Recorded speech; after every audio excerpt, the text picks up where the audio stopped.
اعوذ باللہ من الشیطان الرجیم بسم اللہ الرحمن الرحیم۔ السلام علیکم دوستو، آج کی اس ویڈیو میں ہم قرآن پاک کا ترجمہ اور قرآن پاک کی تفسیر سے شروع کر رہے ہیں۔ تو انشاءاللہ کوشش ہوگی کہ روزانہ کی ایک آیت کی تفسیر جو کہ پیش خدمت لائی جائے۔ تو سب سے پہلے سورۃ الفاتحہ، ٹھیک ہے، تو بسم اللہ الرحمن الرحیم سے چونکہ شروع ہوتا ہے تو بسم اللہ الرحمن الرحیم کی تفسیر ہم پڑھیں گے۔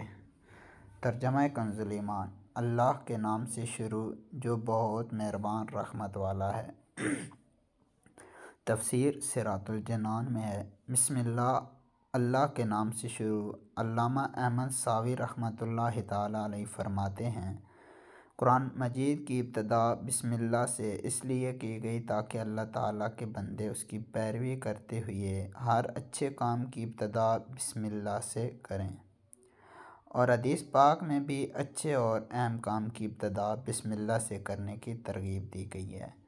چنانچہ حضرت ابو ہریرہ رضی اللہ تعالیٰ عنہ سے روایت ہے، حضور پرنور صلی اللہ تعالیٰ علیہ وآلہ وسلم نے ارشاد فرمایا، جس اہم کام کی ابتدا بسم اللہ الرحمن الرحیم سے نہ کی گئی تو وہ ادھورا رہ جاتا ہے۔ لہٰذا تمام مسلمانوں کو چاہیے کہ وہ ہر نیک اور جائز کام کی ابتدا بسم اللہ الرحمن الرحیم سے کریں، اس کی بہت برکت ہے۔ الرحمن الرحیم جو بہت مہربان رحمت والا ہے۔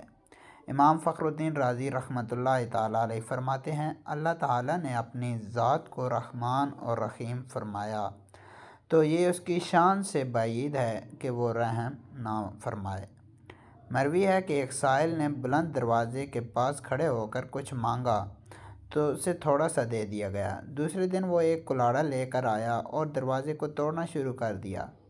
اس سے کہا گیا کہ تو ایسا کیوں کر رہا ہے؟ اس نے جواب دیا، تو دروازے کو اپنی عطا کے لائق کر یا اپنی عطا کو دروازے کے لائق بنا۔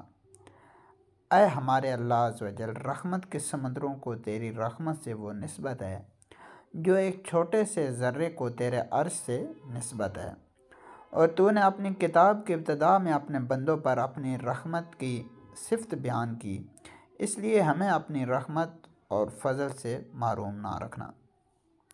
بسم اللہ سے متعلق چند شرعی مسائل۔ علماء کرام بسم اللہ سے متعلق بہت سے شرعی مسائل بیان کیے ہیں، ان میں چند درج ذیل ہیں۔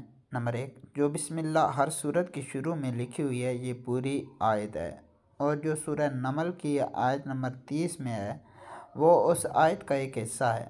نمبر 2، بسم اللہ ہر سورت کی شروع کی آیت نہیں ہے بلکہ پورے قرآن مجید کی ایک آیت ہے، جسے ہر سورت کے شروع میں لکھ دیا گیا تاکہ دو سورتوں کے درمیان فاصلہ ہو جائے، اسی لیے سورت کے اوپر امتیازی شان میں بسم اللہ لکھی جاتی ہے، آیت کی طرح ملا کر نہیں لکھتے۔ اور امام جہری نمازوں میں بسم اللہ آواز سے نہیں پڑھتا، نیز حضرت جبرائیل علیہ السلام جو پہلی وحی لائے اس میں بسم اللہ نہ تھی۔ نمبر 3، تراویح پڑھانے والے کو چاہیے کہ وہ کسی ایک سورت کی شروع میں بسم اللہ آواز سے پڑھے تاکہ ایک آیت رہ نہ جائے۔ تلاوت شروع کرنے سے پہلے اعوذ باللہ من الشیطان الرجیم پڑھنا سنت ہے، لیکن اگر شاگرد استاد سے قرآن مجید پڑھ رہا ہو تو اس کے لیے سنت نہیں۔ نمبر 5، سورت کی ابتدا میں بسم اللہ پڑھنا سنت ہے ورنہ مستحب ہے۔ اگر سورہ توبہ سے تلاوت شروع کی جائے تو اعوذ باللہ اور بسم اللہ دونوں کو پڑھا جائے، اور اگر تلاوت کے دوران سورہ توبہ آ جائے تو بسم اللہ پڑھنے کی حاجت نہیں۔